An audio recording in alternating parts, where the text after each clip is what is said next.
AITA for refusing to walk my stepdaughter down the aisle after she betrayed my son and now expects me to pretend it never happened? Hi Reddit, I never thought I'd be the type to air my family's drama online, but I need an outside perspective because my entire family is calling me a monster. My name is James, I'm 53, and I've been married to my wife Laura, 50, for 20 years. We both have kids from previous marriages, my son, Ethan, 27, and her daughter, Lily, 28, whom I raised like my own since she was 8 because her biological father wasn't around much.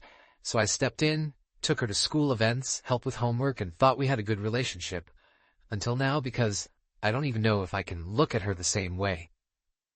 Ethan and Lily grew up together, not super close but got along fine. Ethan, the quiet, bookish type, and Lily, the outgoing, popular one with separate friend groups and different interests. But when Ethan was in high school, he was madly in love with Rachel, his first everything, believing they'd be together forever, until senior year when Rachel cheated on him, not just with anyone but with Lily's boyfriend at the time, and Ethan found out in the worst way possible, walking in on them at a party. It destroyed him. His first love and his stepsister's boyfriend together.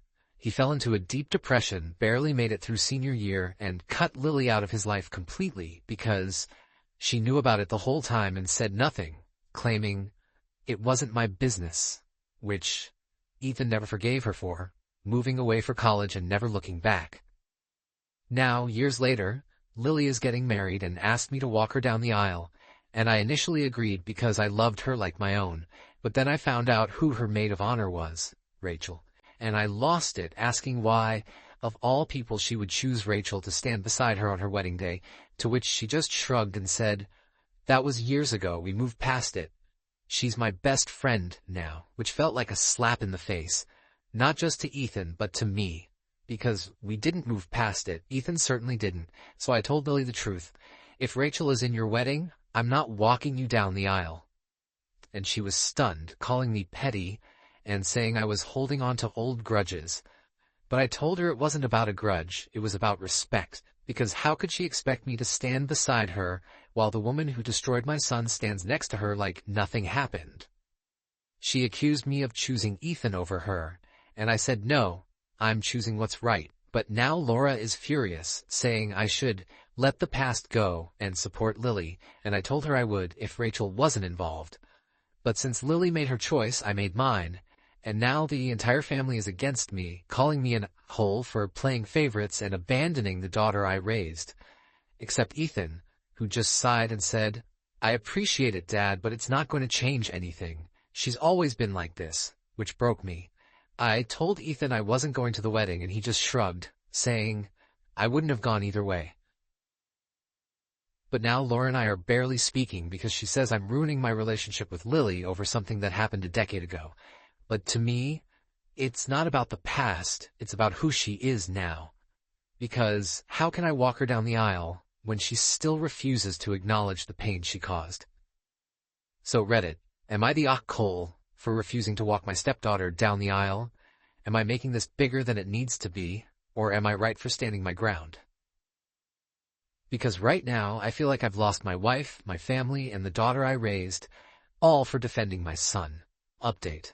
AITA for refusing to walk my stepdaughter down the aisle after she betrayed my son, and now expects me to pretend it never happened? Well, Reddit, I didn't think things could get worse, but somehow they did.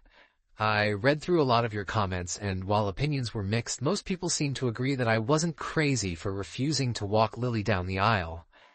I wish I could say things worked themselves out peacefully, but this whole situation spiraled in ways I never could have expected. After my last post, Laura and I weren't just barely speaking anymore. We were full-on fighting. She accused me of choosing Ethan over Lily and said I was holding on to ancient history instead of supporting the daughter I raised. And I told her again that this wasn't about the past, it was about the fact that Lily had never taken responsibility for what she did to Ethan. And if she had ever once shown genuine remorse, I probably wouldn't have reacted the way I did. But instead, she just brushed it off like it was nothing. Laura wasn't having it. A few nights ago, she sat me down and said, "If you don't walk Lily down that aisle, don't bother coming home after the wedding." And I just stared at her and asked, "Are you seriously giving me an ultimatum over this?" To which she crossed her arms and said, "I'm not the one ruining this family, James. You are." And that stung. But I took a deep breath and said, "No, Laura. Lily ruined this family when she let Ethan walk into a nightmare and did nothing about it, and now you're asking me to pretend like it never happened." But Laura didn't respond. She just shook her head and walked away. That was when I knew this wasn't just a disagreement. This was war. That same night, I called Ethan and told him everything, including Laura's ultimatum, and I expected him to be angry. But his reaction surprised me. He just sighed and said, "Dad, this is why I keep my distance." And that hit me hard. So I asked, "What do you mean?" And after hesitating, Ethan said, "I knew this would happen eventually. It's why I don't come home much. Mom has always put Lily first. She never cared about how that night affected me. You were the only one who did." And I realized in that moment that Ethan had been carrying this pain alone for years. I thought he had just been busy with his career and life. But no, he had intentionally stayed away because he knew that our family had already chosen a side.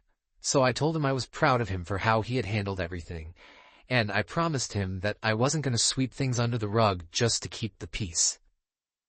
"I appreciate it, Dad," he said, "but don't set yourself on fire to keep me warm. If going to the wedding keeps your marriage intact, go. I don't want you to lose everything because of me." And that made me pause. Was I throwing my entire life away over this?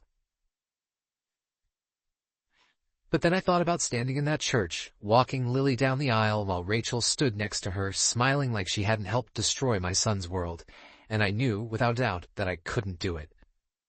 The morning of the wedding, I was still in the house, and Laura had barely spoken to me all week, assuming that when push came to shove, I'd cave.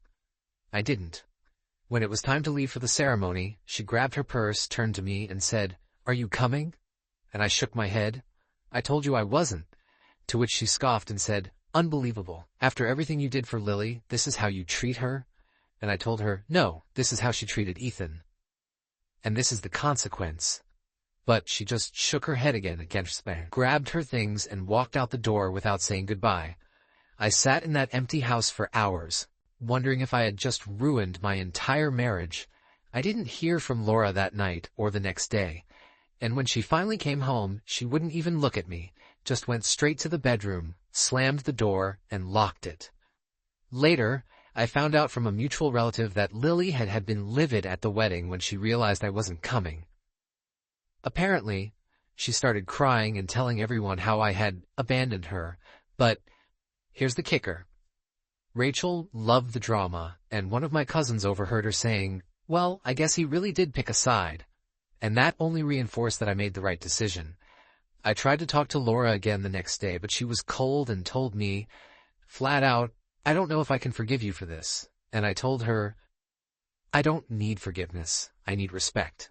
And if you can't give me that, maybe we need to rethink everything." But she didn't respond, and here's the truth. Reddit? I don't think she ever will. Laura and I are currently in a weird limbo. She's still in the house, but we barely speak, and the tension is unbearable. She hasn't outright said she wants a divorce, but it's clear that she resents me in a way I don't think can be fixed. As for Lily, she hasn't spoken to me since the wedding. Not a single call, text, nothing. I think, in her mind, I'm already dead to her. Ethan, on the other hand, reached out a few days after the wedding just to check in and asked if I was okay. I told him the truth. I wasn't sure, and he sighed and said, "You did the right thing, Dad, even if it cost you everything, and maybe that's the lesson here. Standing up for what's right isn't always rewarding sometimes. It costs you the people you love. So here I am. I might be on the verge of losing my marriage. My stepdaughter wants nothing to do with me, and most of my extended family thinks I'm a bitter, unforgiving man who chose the wrong hill to die on. But you know what? I'd do it all over again, because at the end of the day I can look my son in the eye and say, I stood by you when no one else did, and if that makes me the villain to everyone else, so be it."